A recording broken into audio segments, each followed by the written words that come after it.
Right now, police are investigating an incident that led to an evacuation of students at Sun Prairie High School. And the city of Madison and the police department are facing a nearly $3 million lawsuit in a case involving a controversial arrest. From the Channel3000.com Alert Center, this is News 3 Now at 6.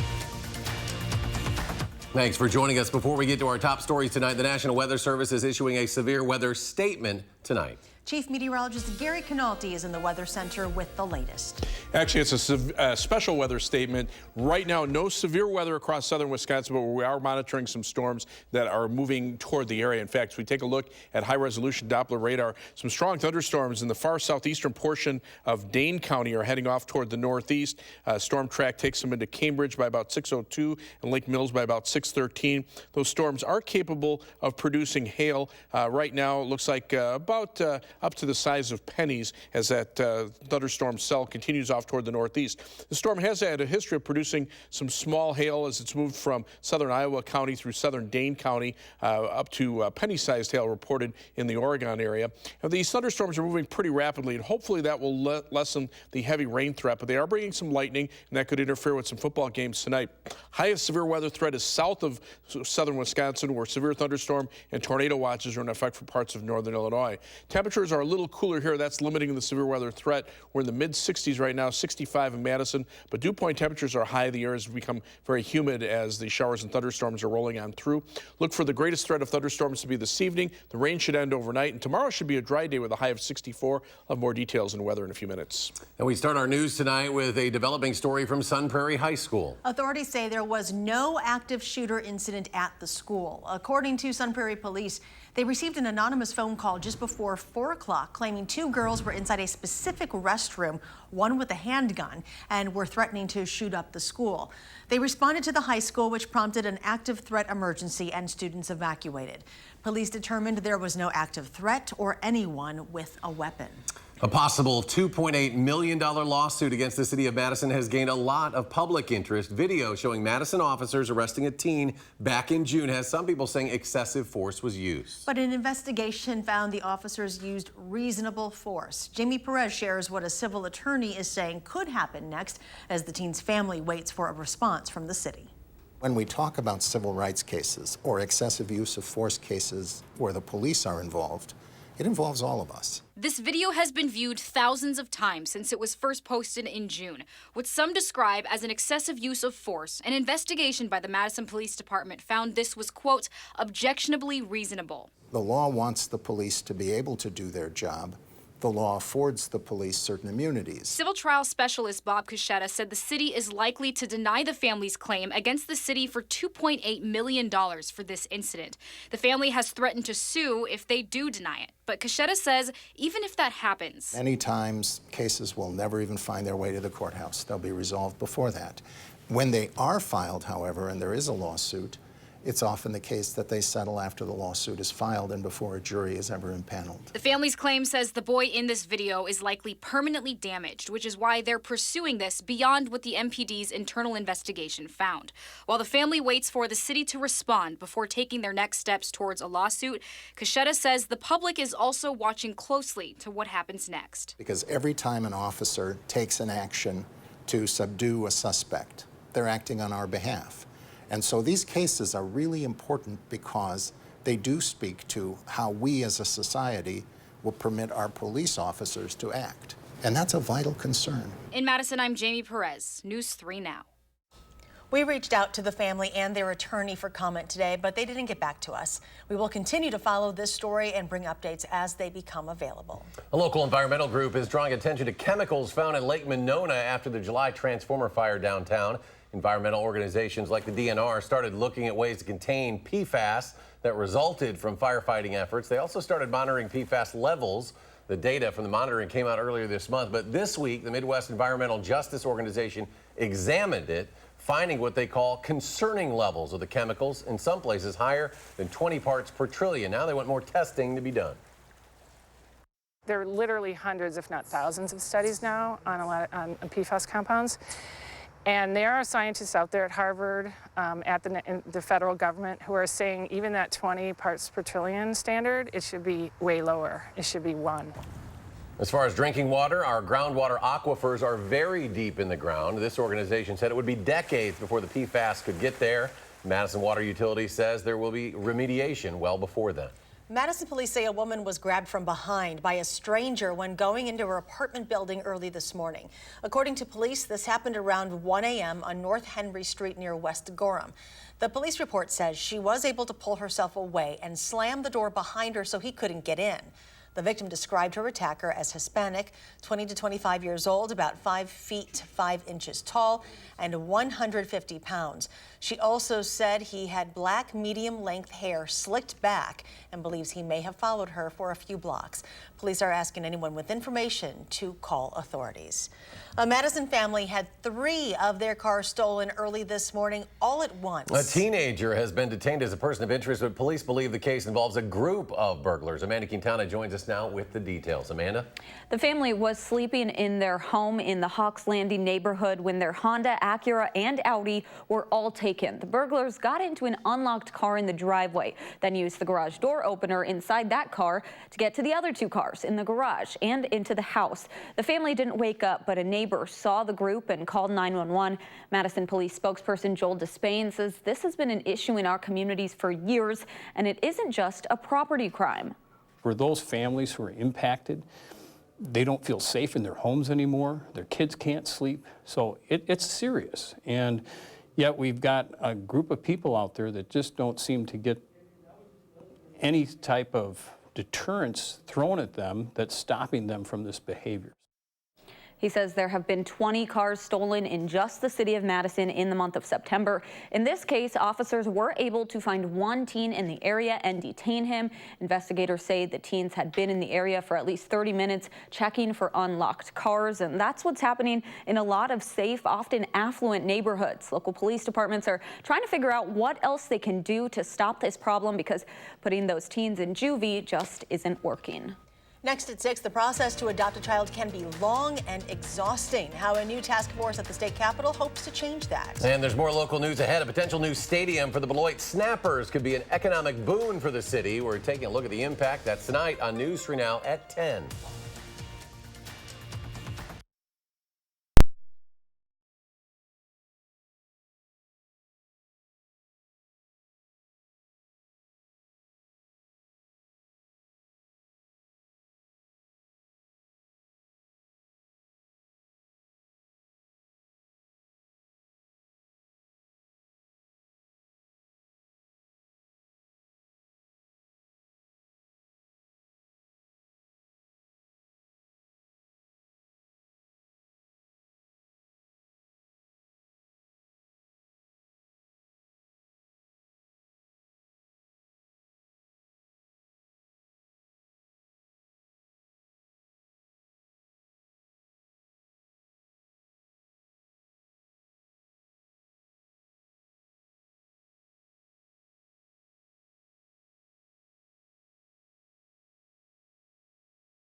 Welcome back. All over Wisconsin, adoptive and birth parents face barriers in the adoption process. But some of those barriers could be coming down as a task force at the state capitol wraps up its work. Rose Schmidt followed one family and shares their journey, their struggles, and the changes they're hoping to see, Rose. Yes, the state lawmakers on the Speaker's Task Force on Adoption have put in a lot of work and will make the recommendations in the coming weeks. They're considering proposals that would provide grants to families to decrease the high costs of adoption, make the open adoption process more enforceable, and try to provide more adoption support so that families like the Lubkes can provide love and permanency for children who need it most. Flippy, flippy, dolphin. Showing off her spectacular moves is 7-year-old Ellie's happy place. Oh, the boys are really playing nicely. Surrounded by her 4 brothers in their backyard in Milton. It's been wonderful for our kids. It's brought incredible compassion. But Neil and Katie Lubke's journey into this blended family has had a few waves of its own. We saw the need. We know that the Rock County and other counties are short on families to take care of kids. They have 4 biological sons and have fostered about 15 children in the last 6 years. The first one was Ellie, who came to them when she was only 9 months old. We ended up adopting after about 1.5 years. She was going to need a forever home. That's their only foster placement that turned into adoption. But Neil and Katie say Ellie's rough start in life means she'll have lifelong trauma. It's rewired her brain, and so it's very difficult to help her attach and find empathy for other people. They also describe problems with the foster care adoption system, like a lack of consistency between social workers and too large a focus on parents' rights. The pendulum has swung almost too far the other way towards adults over children, and we need to bring it back closer to center. State Representative Barbara Dietrich says the Lubke's concerns are ones she's heard from families and stakeholders all over Wisconsin, as she leads a bipartisan task force reviewing the adoption system.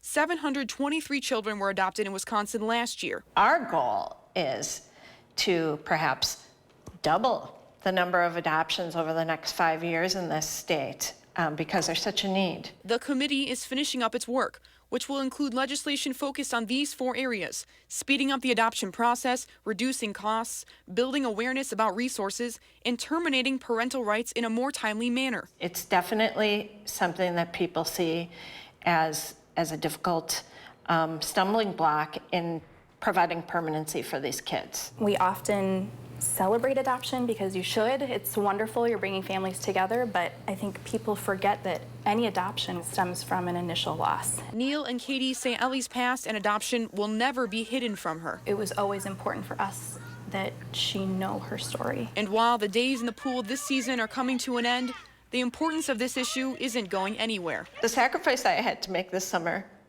was so worthwhile if we can get this done for these kids.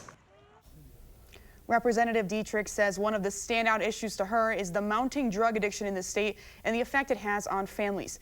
Dietrich and the lawmakers on this committee are in the process of drafting the bills right now. Then they plan to introduce them ahead of the fall legislative session.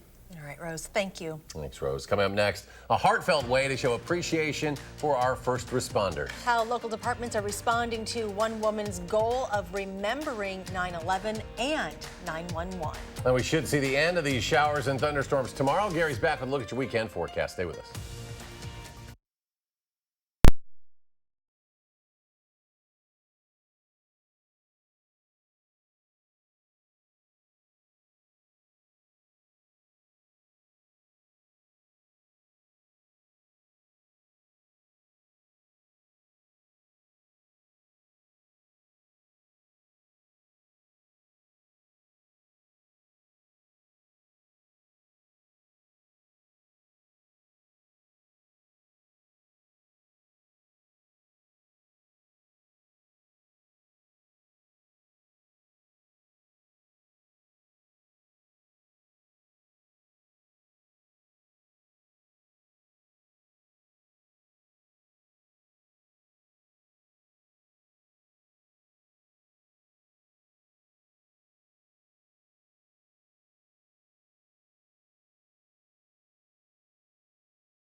A Baraboo woman is making her way across the state to drop off homemade hearts to police, fire, and EMS departments. But as Gabriela Becerra shares, this isn't the first time she has shown her appreciation for first responders.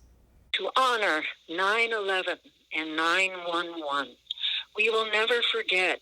These are not very pretty stars or hearts, a little frayed around the edges, like the USA right now.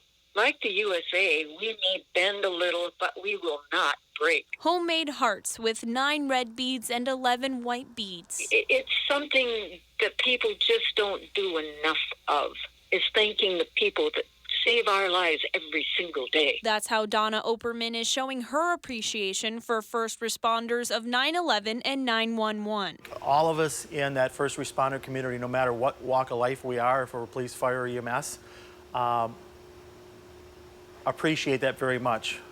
We've got in this business to help people, and when we see others wanting to give back to us, you know, it's very heartwarming, overwhelming sometimes. Police Chief Mark Schaaf says the thoughtfulness fits right in Baraboo. The handmade nature, the dedication to hand make all of these, and I would hazard the thousands that Donna has made over the years, is very heartwarming, and is very encouraging as a community to know that our people care so much. And Schaaf's message to Operman: I hope we're doing you proud. I hope that she's proud of our community. I hope she's proud of the response, and we appreciate her having our back too. Thank you for your service and your sacrifice. I'm Gabriela Becerra. You are not forgotten. News 3 Now.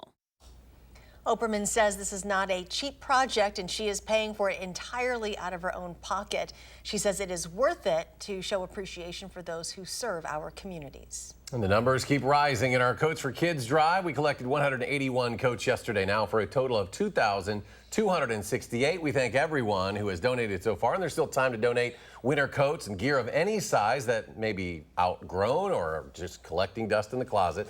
Drop off those items at any Clinky location through Saturday, October 5th. That is next Saturday. Chief Meteorologist Gary Canalti joins us from the backyard patio with an umbrella in hand. Yeah, right now it's just raining very lightly here, but there are some heavier thunderstorm cells just out to the west of us. I just saw a flash of lightning a couple of minutes ago. So there are some thunderstorms that are rolling on through. Let's start out by taking a look at a picture that was sent in via our tips line at channel3000.com of some hail in the Pleasant Springs area. That was down around the Edgerton area, and that's an area that may have seen some hail moving on through. In fact, you take a look at high-resolution Doppler radar right now. That thunderstorm cell is now tracked through much of Jefferson County, basically right along I-94, and is almost ready to go into Waukesha County. But some stronger cells around Mount Horeb are heading toward the west side of Madison. There's hail track over the last 2 hours, and you can see those areas of yellow may have seen hail close to 1 inch in diameter, which is about the threshold for severe weather. But notice how that as that storm is tracked off to the east, the hail has really diminished in size. You can see these showers and thunderstorms rolling on through, and they are producing some lightning. So again, that's going to play havoc with some of the area football games, at least for a while. Fortunately, they're moving through pretty quickly, so that should limit the threat for many areas that get lightning. To the south, though, that's where the severe weather threat is highest. There are severe thunderstorm and tornado watches for much of northern Illinois. The Storm Prediction Center does have a marginal risk into far southern Wisconsin from Madison southward, mainly for hail this evening. Heavy rain has been falling not far to our south, up to 2 to 4 inches, or maybe locally 5 inches in parts of north central Illinois, but the amounts do diminish farther to the north. These thunderstorms that are moving through pretty quickly, but they could dump a quick 1/4 to a 1/2 inch of rain in a short period of time. Computer model forecasts show that additional rainfall is possible for tomorrow night into Sunday. We still have an alert day for tonight for the possibility for an isolated strong thunderstorm with some heavy downpours and localized flooding, as well as an isolated severe weather threat. We also have alert days in the forecast for Monday, Tuesday, and Wednesday of next week. Computer models are showing the potential for some heavy rain. Now, the GFS computer model starting to cut back on the rain a little bit, but still showing areas of 1 to 3 inches very close to us, and the European computer model still showing between about 3 and 4 inches over southern Wisconsin. Live view from the Edgewater Sky Cam, or from the WISC Sky Cam, showing the ominous skies out to the west. Edgewater Sky Cam looking pretty cloudy too as the thunderstorms start to roll through the Madison area. The almanac for today shows a high of 65, the low 61, and right now we're at 65 with light rain at the airport. The humidity pretty high at 93%. For the Badger game tomorrow, look for dry weather, but temperatures will be fall-like, upper 50s to the lower 60s. So for tonight, showers and thunderstorms this evening will come to an end later on, low dropping to 51. Tomorrow, look for a dry day. It'll be variably cloudy with a high of 64.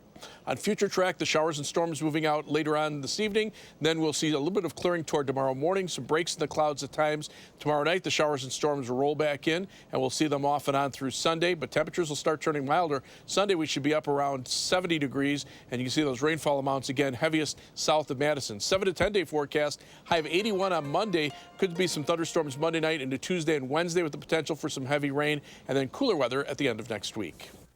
The Packers didn't deliver when it counted last night, but worry not. A monster matchup in the Prep Mania game of the week. A live preview is up next.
Week 6 of the high school football season kicks off at 7 o'clock tonight. Rarely do we say that a Prep Mania game of the week sells itself without any hype.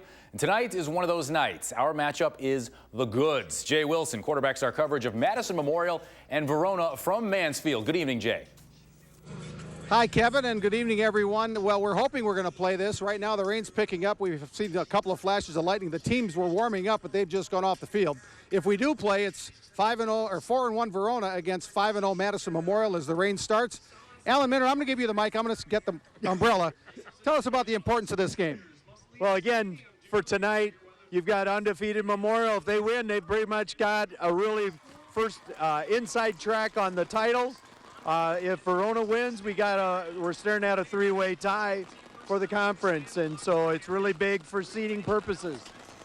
Thanks, Alan. And both, How in the world are two really good quarterbacks going to throw in this stuff? Well, we've seen both these teams. I think we've both been impressed at how polished Adam Beck's, the Verona Signet caller, is, and Jason Zanetti, the Memorial quarterback, is. They've each thrown for about Zanetti's case, 8 touchdown passes. In Beck's case, 11, only 1 interception, but they've never played anything like this if we play, because it's coming down pretty well right now. But they're two of the premier quarterbacks in the conference. Cam Marshall's a great compliment to Zanetti on the Memorial side. Jackson Akers, the UW recruit, a good compliment on the Verona side. We got some playmakers here. The field's going to be an issue. The weather's going to be an issue. Should be fun if we play. Well, I like you guys a lot, but this is way too close to be for this long a time. So, Kevin, let's throw it back to you. 7 o'clock, channel3000.com, we hope. Dominating live TV. Thank you very much, gentlemen. After last night's game against the Eagles, Packers head coach Matt LaFleur said he doesn't know what pass interference is anymore, and he'll leave it at that. Questionable calls and non-calls aside, the Packers offense has done a great job out of the gate through the first 4 games. They just can't seem to finish the job, especially in the red zone. The Packers went away from the run in the second half. Aaron Rodgers threw 53 passes total, but not enough connected when it mattered the most. We had a lot of chances down the stretch. We moved the ball well all day long. We just struggled in the red zone. 2 field goals, 4 passes on the 1, and then obviously the turnover. When you have one of the greatest quarterbacks ever, you trust him to continually gain yards and get down the field. And we were able to accomplish a lot of what we wanted to do. It's just we got to do a better job in the red zone. And when you're 3 for 7, you're not going to win many games. Injury update. Jamal Williams spent the night in the hospital, but is home now and doing well. This after Williams got crunched by Derek Barnett in the first quarter. He said, "I'm Gucci." So the kids say, "I'm fine." It's going to be all good. LaFleur said Devontae Adams' toe injury will be reevaluated after this weekend. He missed the final 2 minutes after having 10 catches and a career-high 180 receiving yards. Packers getting a few extra days off after playing 3 games in 11 days, and they need it. Yeah, especially for Devontae, man, did he look good. Rest up, get on ice. Yeah, that's right. Gary, final check, a lot happening out there. Yeah, some stronger thunderstorms rolling on through. Looks like one coming out through western Dane County, heading toward Verona by about 6:46. Right now, the main threat is going to be hail, but if you take a look at estimated hail size, just a little blip just between about Mount Horeb and Verona, perhaps some small hail out of that storm. Otherwise, these storms are moving pretty quickly. They will bring some lightning, though. That is going to be a concern for the football games, but the rain should end later on tonight. All right, Gary, thanks. Thanks for joining us. Producer now at 6. Enjoy your evening, and we'll see you back here at 10.